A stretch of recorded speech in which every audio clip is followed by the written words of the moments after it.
So let's look at the first five sentences first. Um,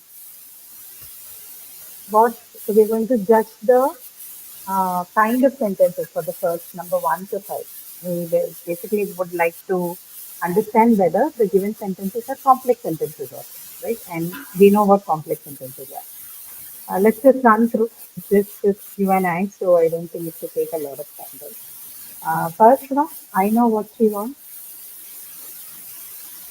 Is it a complex sentence or is it a simple sentence? This is directly related to the lectures on clauses, that is subordinate clauses and other things. We're just going to look at certain other kinds of clauses, question clauses, if and whether clauses, that clauses, because these are the kind of clauses which usually come as embedded sentences or embedded clauses. That is something that occurs within a given clause, a clause within a clause kind of thing. Right? Okay, so the first question here, I know what she wants. What kind of a sentence is it? It's a simple sentence. It's not a complex sentence. I know what she wants. Okay, okay. So, why is it a simple sentence? Or what do we understand by simple sentences at least at least? There is no any comma or anything. It is No, a no. single. Simple sentence means something which has one subject and a verb, right? That's it. Nothing more than that. Basically, the definition of a simple sentence is equivalent to that of the definition of a clause, right? A clause is something which would have a subject and a verb of its own, right? So in that case, the first sentence that we have is fine. I know. You have subject, you have verb, right? But what it has something more than that. So if I just tell you, I know you, right? Is this a simple sentence? Yes, I ma'am. know you. It's a simple sentence. It's a simple sentence, right? But what happens in this particular sentence? Look at that. I know what she wants. I know what she wants. So basically, the you that I used in the previous sentence, I know you. You is replaced with what she wants, right? And is it as simple as you? You is a pronoun which has a noun-like quality. So that's fine. But in the place of you here, do you have a simple thing like a pronoun or a noun? What do you have there in place of you?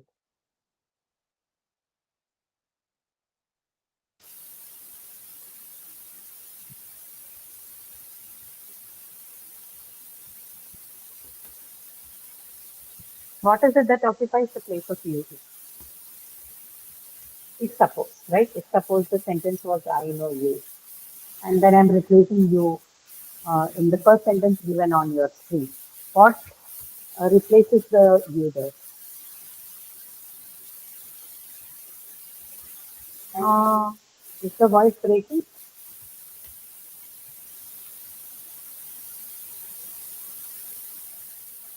I am not able to hear actually Sachindra because I see that you're speaking, but then your voice isn't reaching. Fatma, am I able to, are we both able to reach you? Yes, ma'am, you're audible. Yeah, yeah. Okay. Right. So the part in the sentence which replaces the word you in the sentence I know you is what she wants. Right. So for example, if I have a sentence like I know you, right, in place of I know what she wants, you is replaced by uh, this part of the sentence, which is what she wants, right? Now, our question is, what is this what she wants? It is not like you. It is not like a simple pronoun or a noun, right? Or if I replace you with I know John, then John, is a noun. You know, is a pronoun. Both function like nouns. But in the given sentence, that is not the case. You have what she wants. And what is that? It's neither a noun nor a pronoun. What is it? What she wants.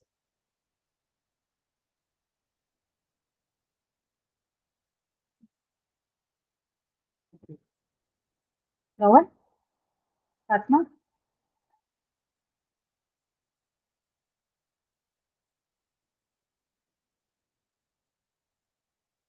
It's not a noun clause. Huh, okay, let's. Even before we look at what kind of clause it is, this is a clause, right? That much we can understand. I know what she wants. What she wants is what? It's a clause. And forget about noun or adjective or anything. What kind of clause is it? Is it an independent clause or a dependent clause?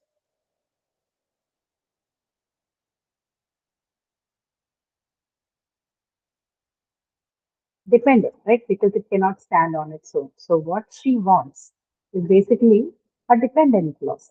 So the point here is that the object position here in the sentence, and I say object position because we know that I know dash. Right? You can question it with what, which means that there has to be an object. No is a transitive verb, it requires an object. So what she wants occupies the position of the object and of what? Object of the verb no, right? Hence, it is a noun clause, Fatma, you are correct.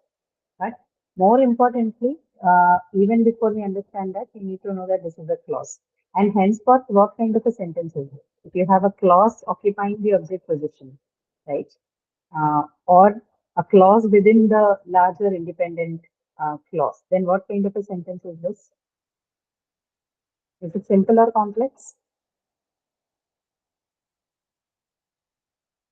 Complex, right? Yes, correct. So it's a complex sentence. So, Sachin, did you understand? This is not a simple sentence because there is an involvement of a dependent clause within the larger independent clause. You have, I know what she wants as your whole clause, but then within that sentence, you have another dependent clause, which is what she wants. Hence, this is a complex sentence. And by definition, how can you make a complex sentence? What are the conditions to make a complex sentence? To talk in terms of at least. There should be at least one dependent clause. Okay, unless you have one dependent clause in that sentence, you cannot have a complex sentence. And because the sentence has one dependent clause, obviously there is no need of thinking any further. It's a complex sentence. Understood? Okay. So look at the sentences a little more clearly and closely. What about the second sentence? She goes to the market. Is it simple or complex?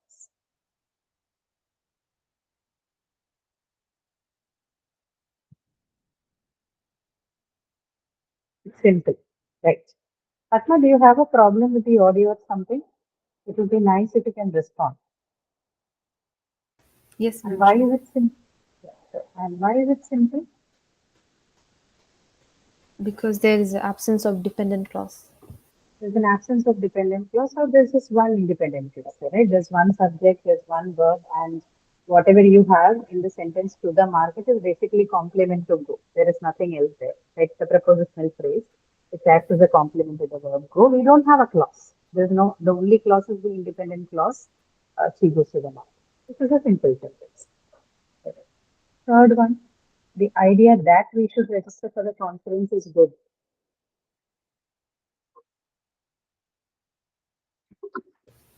Complex. Yeah. Okay. Why is it complex? Is the presence of dependent clause that we should register. Ah, that we should register. Yeah, that we should register for the conference, right? That whole part is what? It's a dependent clause, and hence this is a complex sentence, right? So at least one dependent clause. That is the criteria, right? To convert any sentence or to make any sentence into a complex sentence. At least one dependent clause. Next one, the fourth one, Rakesh and Deepa would visit their friend in the evening. Simple, complex, compound, what is this? Simple. Simple, complex, compound, simple Mm, yes, or simple. compound.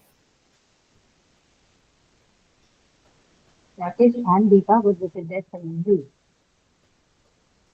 Simple.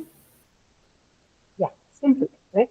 Now, just because you have an and here, this doesn't become a compound sentence. Remember, compound sentence needs to have at least two independent clauses joined by the coordinating conjunction, and so on and so forth, right? Here, the and connects Rakesh and Deepa, basically making them compound subject, right? So there's a difference between a compound subject and a compound sentence. These are two different structural elements in the language, right? Compound subject has got nothing to do with compound sentence. For something to be a compound sentence, you will have to have two independent clauses at least. right? The least you need two independent Yes. clauses. Fifth one, I wish that or I wish they could come and stay with us.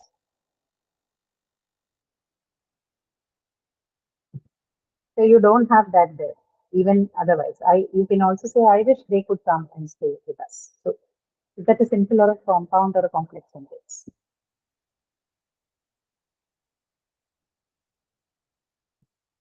That is entirely optional. You can take that off from the sentence.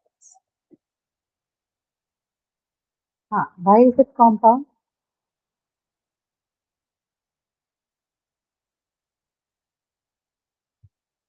Why would that sentence be considered compound?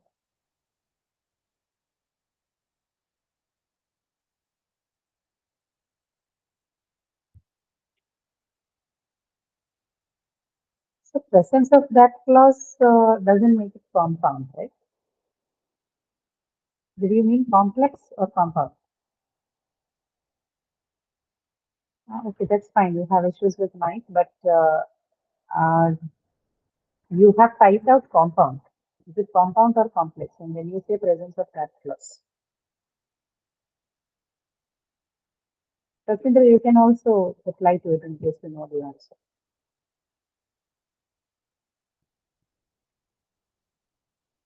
This is a complex sentence, right? Not a compound sentence. So, with or without that, right? I have put the word that in brackets because it's an optional thing, right? It's not extremely necessary to have that there. Whether you use the sentence, whether you present the sentence with that or without that, the meaning doesn't change. It's more or less the same. Like, I wish that they could come and stay with us is equivalent to I wish they could come and stay with us, right?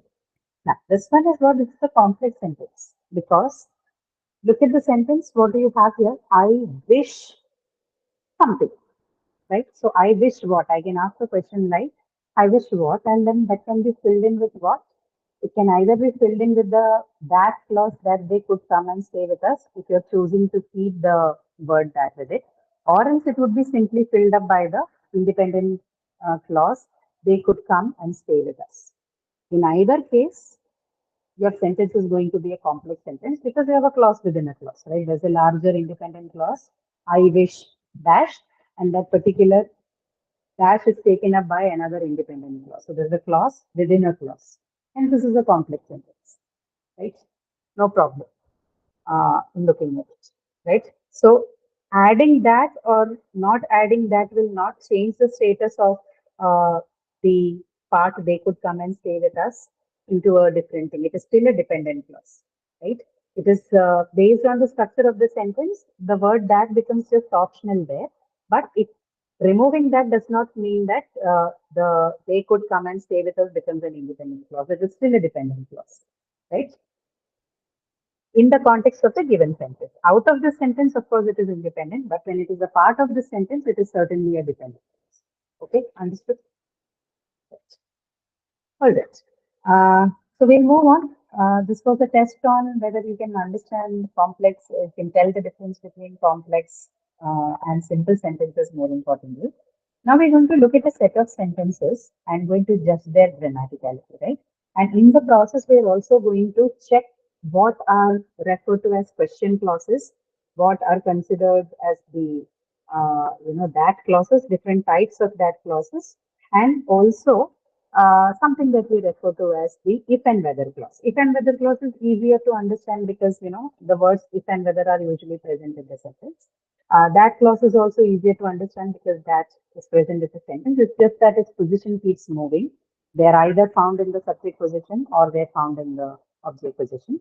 But there are certain unique idiosyncrasies associated with them. And the third thing is the question clause, right? Question clause we need to be a little careful about because in Indian English, right, as speakers of English in India, the one of the most commonly found errors of grammar are associated with the usage of question clause sentences, right? You'll understand as we discuss these sentences. Thereafter, we look at certain other errors which are related to the placement of adverbs, right? Where should you place adverb in a sentence? Where should you place a direct or an indirect object in a sentence, given you have a ditransitive verb. So five kinds of errors or five kind of ungrammaticalities that you can find within English, particularly by speakers who are non-native speakers. We'll cover that in this particular exercise. Right? So let's take it up. The first one, I would like to know what he likes to study. You look at the sentence and tell me if you think the given sentence is grammatical or ungrammatical. If you can speak well and good, if you think it is correct, you can simply say yes. If you say it is wrong, you can say no. The first sentence, is it grammatical or ungrammatical? I would like to know what he likes to study. I think it's grammatical, right? It is grammatical. And why is it grammatical? I would like to know what he likes to study. Can you tell me what kind of clause does this particular sentence has? Noun clause. What is the clause? Which one is the clause in the sentence? What he likes to study.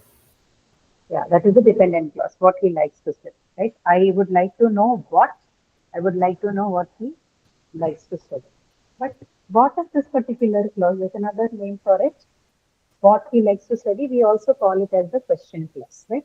Question clauses are basically the kind of dependent clauses which begins with the question words, right? Or what you call as the WH words in English grammar. So who, when, what, where, which, right? If it begins with this kind of a dependent clause, then we call it a question clause. It's the same thing. Functionally, they are all noun clauses, but another name that you can give it is the question clause. Yeah. So the first one is right. What he likes to study. I want you to pay attention to uh, the question clause part alone. What he likes to study. Okay, just pay attention to that because that will be useful for us when we move on to uh, question clauses that are presented to us in past tense.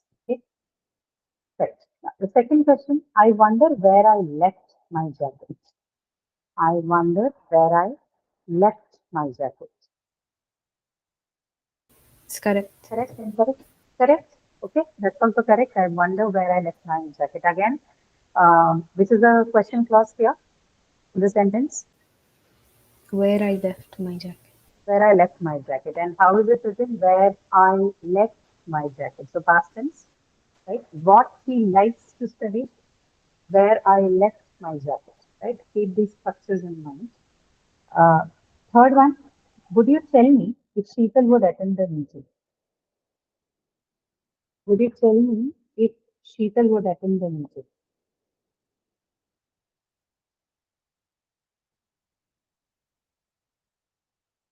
Correct? Incorrect?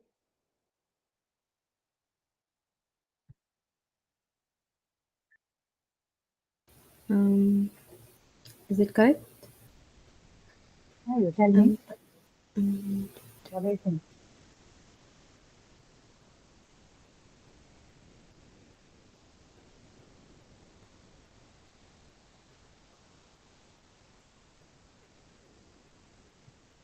So it is correct, right?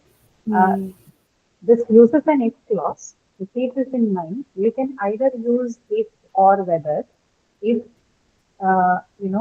the clause following is an independent clause. So I could say, would you tell me if Sheetal would attend the meeting? The following clause is Sheetal would attend the meeting, right? This is an independent clause. Hmm. So if or whether is followed by something like this, an independent clause, then you can use either if or whether. So I can say, would you tell me if Sheetal would attend the meeting? I can also say, would you tell me whether Sheetal would attend the meeting? It's the same. So you can either use if or you can use whether. If any of these markers, any of these conditional markers are followed by an independent clause like this, right? Sheetal would attend the meeting is an independent clause, right? It has full meaning. So either if or whether can be used along with sentences. So would you tell me if Sheetal would attend the meeting? Would you tell me whether Sheetal would attend the meeting, right? Both could be considered correct. Next one, fourth. What will you wear for the evening? This is a straightforward interrogative question. What will you wear for the evening? yeah, I think it's correct. Correct. Right? This is also grammatical. No problems with this. Fifth one. I asked, what did you wear for the evening? I asked, what did you wear for the evening? This is incorrect. Okay, so how would you change it in case Mm, if I ask I you? I asked what you wore for the evening. Yeah, so this is the sixth sentence basically, right? I asked what you wore for the evening. Now, what is wrong here? Why is what did you wear for the evening wrong?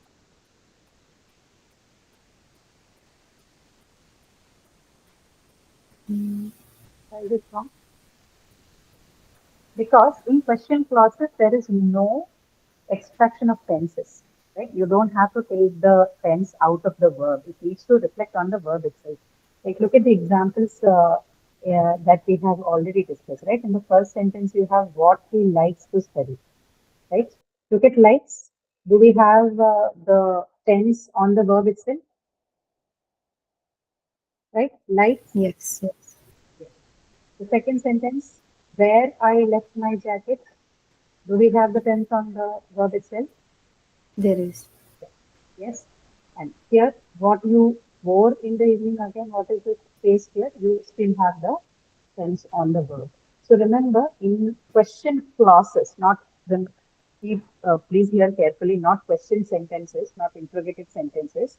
In question clauses, you do not extract tense from the verb. You don't have to take off the tense that is a part of the verb, right? So, like in the sentence number 5, you don't take out did you wear. Did is what? Did is basically the past tense marker, but you're not allowed to take out the tense out of the verb of the sentence. So, you keep it intact, and hence you would say, in order to form a grammatical sentence in English using a question clause, the right way of doing that would be sentence number 6. I asked what you wore for the evening, not I asked what did you wear for the evening. Okay, because these are commonly found mistakes in our English. Look at the seventh sentence you have here. This is also a very commonly found error in writing and speech. Speakers of non-native speakers of English, right? What is it? I asked, what did you wore for the evening? Again, what did you do here? What's the problem here? We extracted the tense and also the verb is Distracted, taken. that is one thing, right? And the second Yes, problem is also that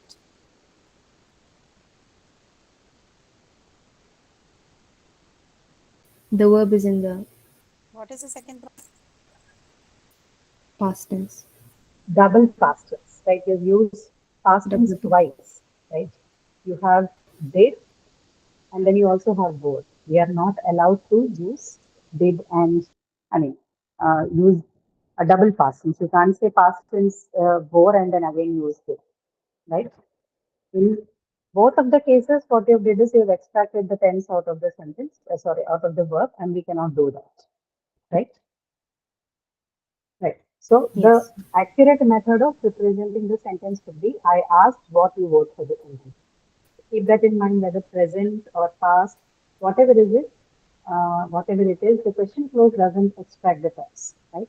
This might be case in interrogative sentences, but not in the question clauses, which are embedded as part of a larger independent clause. Okay. Right. Now, the eighth one. What did you want? What did you want? That's correct. This is correct, right? What is this? This is not an embedded clause, right? It's not part of a larger clause. This is a simple interrogative sentence. So here it's fine. But when you use it as a part of another sentence as a question clause, then the extraction is not allowed, right? Okay. Now the ninth one. I know what you wanted. I know what you wanted. This is also correct.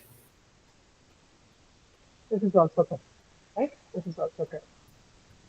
Uh, the next one. I know what did you want. Yes, this is incorrect. This is incorrect. Now why is it incorrect? Double past. No, this is there's a what's it? The extraction of the tense from the verb.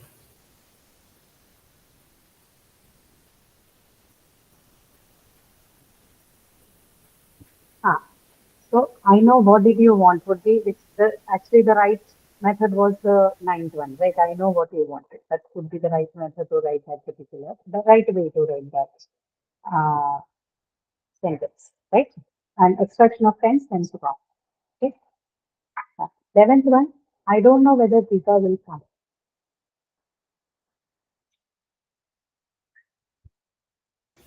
Correct. Correct? I don't know whether Rita will come, right? Okay. So because you have Rita will come, and I mean, so if I say I don't know if Rita will come, will that be okay? Um, no, no, whether should be there, or if. So whether is fine. This sentence given is right. If I change it with if, will it be right? It can be, right? Yeah, it can be because like we already discussed. If you have another sentence following up, which is an independent clause, then it can be correct, right? No issues there. The next one. I do not know if Sanju is coming. How about this one? Correct. Correct, right? And if I say I do not know whether Sanju is coming, then also right? Okay. Yeah. Yes. This is the next one. I cannot decide whether I should buy this phone.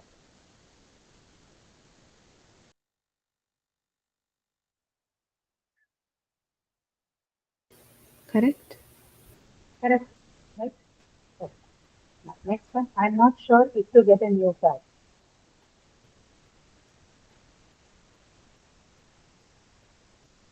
This can be correct, but also we can add whether instead of if. Okay, just 1 minute, huh? I'll get back to you.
Okay. Um, right. Now, 14th one, I'm not sure if to get a new car. Correct. Yeah. I'm not sure if to get a new car. Okay, this one Whether you will also have can to be be used. little no. So here, this is a case where you can only use whether, right? Because look at what follows it, right? You have to get a new car. Now, what is to get? To get is an infinitive usage of um, the verb, right? Okay. So I don't, sorry, where is it? I am not sure if to get a new car, right? I'm not sure if to get a new car. If it is followed by what you call as an infinitive, to get, right? So the rule goes like if you have an infinitive like this, in case this in this given sentence it is to get, if you have something like this of this order, then the usual word that we use is whether, right? Same goes for prepositions. If there are prepositions preceding the given clause, then you use whether. You cannot use it. Like look at sentence number 15, right? The one right after that. There are confusions about if the jury would rule in his favor, right? The right uh, way of writing that would be there are confusions about whether the jury would rule in his favor. Okay, so both in cases of the two infinitive, that is two plus the verb form, and then the prepositions, you cannot have the word if used. If Okay, it has to be replaced with whether. Right? I'm not sure. So 14th would be the grammatical sentence would be I am not sure whether to get a new car. There are confusions, and 15th one there are confusions about whether the jury would rule in his favor. Okay.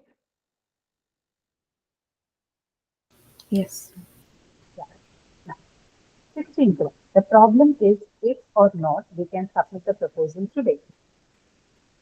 this should be replaced with whether. The problem is whether or Ah, not we can submit. yeah. The problem is whether or not we can submit the proposal today. Right? Correct. Next one, it is unclear whether the chief would reach on time or not. Is that correct one? Yes, it's correct. It is correct. Right? It is correct. Then 18th one, it is not clear if the president's cavalcade would cross the street or not. Whether, because or not is there at the end. So in case of or not, look at sentence number 16. If this is how it is, right? If or not appears somewhere in the middle of the clause, the problem is dash or not. So if it appears in the middle of the sentence and not at the end, then the only option possible is whether or not. Okay, you can't say if or not. The right method is only to say whether or not. But if it is located far away, say at the end of the sentence, then you can either use whether or if. Right? You can say the it is unclear whether the chief guest would reach on time or not. That's fine. You can also say it is unclear if the chief guest would reach on time or not. Both are correct, right? Only if or not as an expression is located far away or at the end of the sentence, right? Similarly, in sentence number 18, it is not clear if the president's cavalcade would cross the street or not. It's correct, it's grammatical. You can also say it is not clear whether the president's cavalcade would cross the street or not. Got it? The difference is when you say something like it is not clear if the president's cavalcade, uh, then it is a little less formal than saying that it is not clear whether the president's cavalcade. The difference is only, at least in connection with this expression of or not, where you can use both if and whether when or not appears at the end of the sentence. Using if will make the sentence a bit less formal than using whether. Okay, that's all.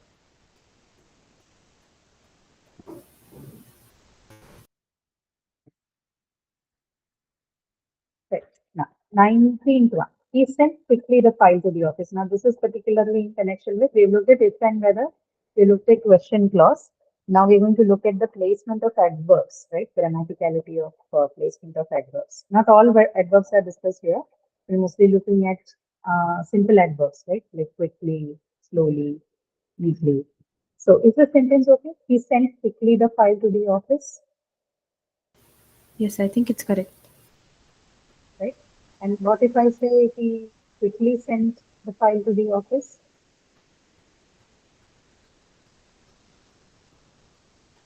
Mm,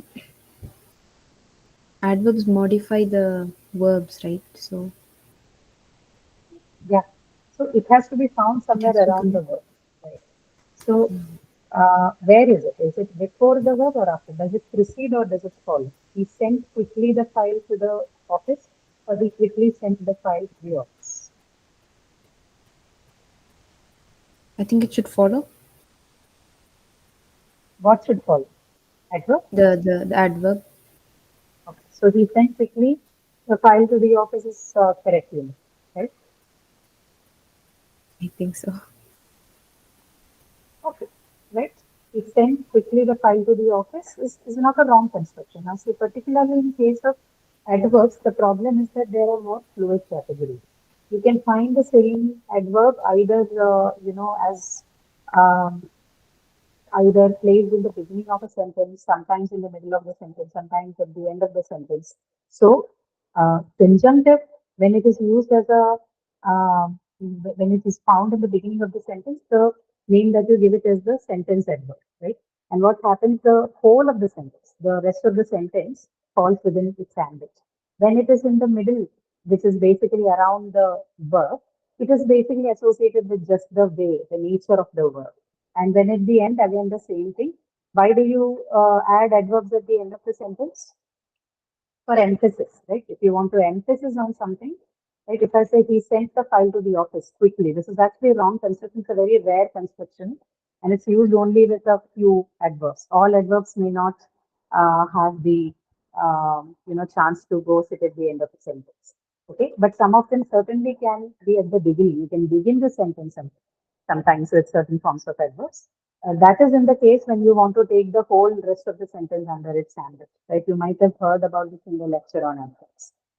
But mostly, where you can find this, where do you find the adverbs in the sentence? Around the verb, right? So, if it is a frequency adverb, then you can say something like barking dog seldom bites. Okay, what is the adverb in this sentence? Barking dog seldom bites. Barking. Barking dog seldom bites, right? So, sort of a proverb. This has an adverb. This is the adverb. Seldom bite. Seldom, right? Seldom is your adverb. And bites is what? It's a verb. Barking dog seldom bites. So, where has the adverb appeared in the sentence? Before the Before verb. the That's verb. it is preceded the verb, right? So, in case of other verbs, it actually follows. So the sentence given here is right. Only in the case of frequency adverbs, it precedes. So you can say he is always late, right? Or it never happens so, right? Or barking dog seldom bites. The frequency adverbs like seldom, rarely, quiet, almost, all of them, they not almost, the other ones, like seldom, never, ever, always. These always precede the verb. But the other kind of adverbs, like the one that's given here quickly, slowly, neatly, they all follow them. Right? So he sent quickly the file to the office. And not he quickly sent the file to the office. Okay? Neither can the sentence be he sent the file to the office quickly. That is also wrong. Okay? Yes. 20. He sent to us his CV. He sent to us his CV. I think that two is unnecessary there, right? Just he sent us his CV will be correct. He sent us his CV, which is the 21st sentence, right? But if I have to use to, then how will I rewrite this? He He sent us his sent CV, sir. he sent his CV to us. He sent his CV to us. So what did we do here? What kind of a word is this sent? Transitive, intransitive, bitransitive, what is it? Ditransitive. Ditransitive, right? Because it can take two objects. So the point here is when you have a ditransitive verb in a given sentence, usually you can write it in both ways. Okay, you can either place the direct object first or you can put the indirect object first. If you are placing the indirect object first, then it has to do away with the to. Like in sentence number 21, he sent us his CV. You put the indirect object first, so it comes without any preposition. Instead, if you're going to put the direct object first, which is CV, his CV, right? He sent his CV to us. Okay, if the indirect object follows the direct one, then it has to be supplied with a preposition, right? Otherwise, no need, right? In terms of which is the right construction, both are right construction. There is no particular preference to the order of direct and indirect when it comes to right transitive. If you want to emphasize more on the direct one, then you put it at the end. If you want to emphasize more on the indirect one, then you put that at the end, right? That's all. Okay. Uh, the last three sentences are also in connection with what we just discussed. Let's look at which one is grammatical here. 22nd one, he told us that he had an urgent meeting with the client. Is it grammatical? Yes, I think so. Yeah, it is, right? So he told us. Indirect has preceded, so it has come without any preposition. He told us that he had an urgent meeting with the client. Okay. 23rd one, he told to us that he had an urgent meeting with the client. This is incorrect because there's two with the Right? indirect object. Correct. So this one is incorrect because we don't need that preposition. Right? And the last one here, he told that he had an urgent meeting to attend to us. He This told can that be he had correct, an right? urgent. Tell me, is this correct? Mm,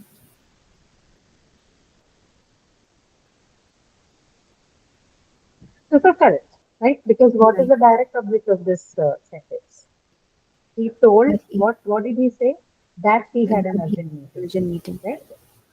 So that is your direct object. So if it has preceded, an indirect object is going to follow it, then obviously you have to supply what a preposition. So he told direct object that he had an urgent meeting to attend. Indirect object to us. Okay, us is your indirect object. Got it?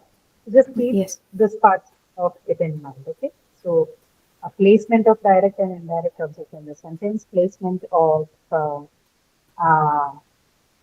adverbs in the sentence, plus question clauses, the extraction of tense part, and the if and whether clause and their usage, right? Or not is a special construction which can take both, but it has its own differences. If you're using if it or not towards the end of the sentence, then it's considered a little less formal than using whether with or not at the end of the sentence, right?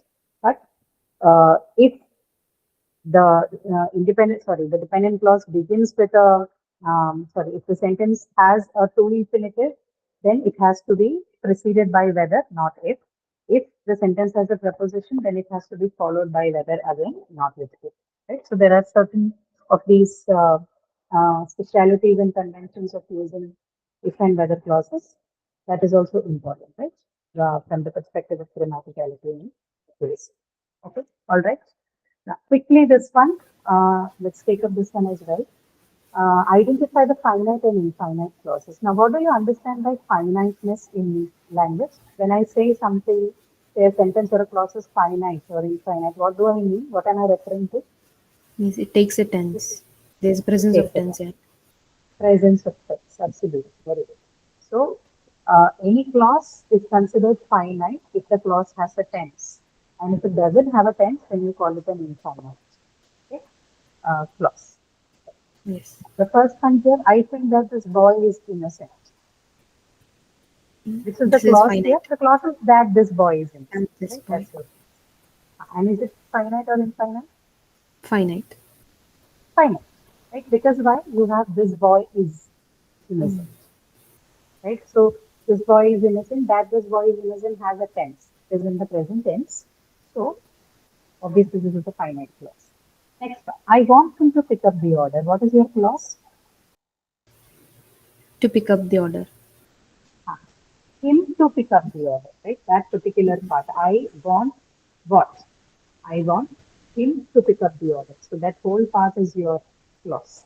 Now tell me whether it is finite or infinite. This is infinite. Two clauses are infinite. Sorry? Infinite? Okay. Why is it infinite? Because two clause.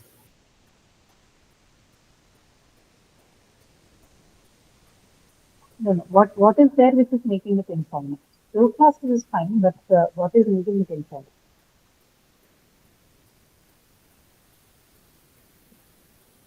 There is no tense. What else do you have in this? There's no tense. There is to pick up, but then this is what by nature, what do you call it? It is infinite, infinitive verb, right? Infinitive form of the verb. And by in the name itself, you have infinitive, which means you cannot use it. Right? It's impossible to give a tense to something which is an infinitive.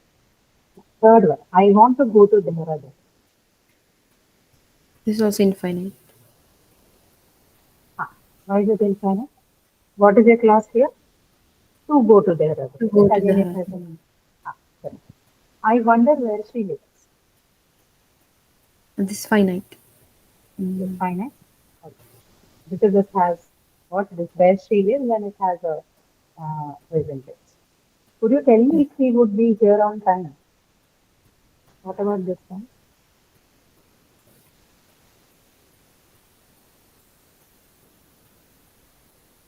Finite. If he would be here on time, right?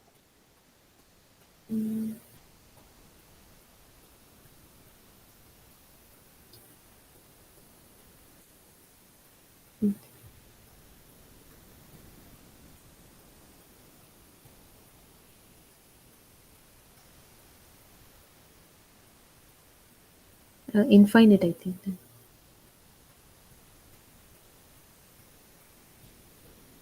It is infinite because you don't have anything that can express tense in this particular case. You would be here on time, right? Nothing is there. So this is also an infinite usage. Now, I want her to meet with him. Similar to I want him to pick up the order. Yes, this was infinite. Yeah? Yeah. So her to meet with him, that is your clause, but to meet is your infinitive um, verb here, hence no text. Now, I would like her to see what she wrote in the exam. I would like her to see what she wrote in the exam. Finite. Verb takes a past form. I would like what her to see what she wrote in the exam, right? I would like what I would like her to see what she wrote in the exam. So that particular clause, her to see what she wrote in the exam, it's a non-finite one or an infinite. But what she wrote in the exam is what? It's a finite. Okay, because it has a past tense with it. Hmm? Larger clause, her to see what she wrote in the exam is infinite. But within that, there's an embedded clause. What she wrote in the exam is a question clause and it has a past tense. So that is fine. Okay. Now, I believe you Yes. did not read the whole story. That's the last one. Infinite. Yeah. I believe you did not read the whole story. So you did not read the whole story. It's in past tense and this is the final. Yes. Okay. Understood this one? So Yes. learn to know the difference between these. This is one portion that remains that I think we already have exhausted the time for today. This is on that clauses. That one we will finish off the next class. But make a note of all of that what we discussed today, all the different types of clauses and how they're used grammatically in the sentence. Okay. Yes. All right. Okay. See you then. We'll meet next week again and we'll discuss more of what is in it. Okay. So see you again. Yes, ma'am. Thank you.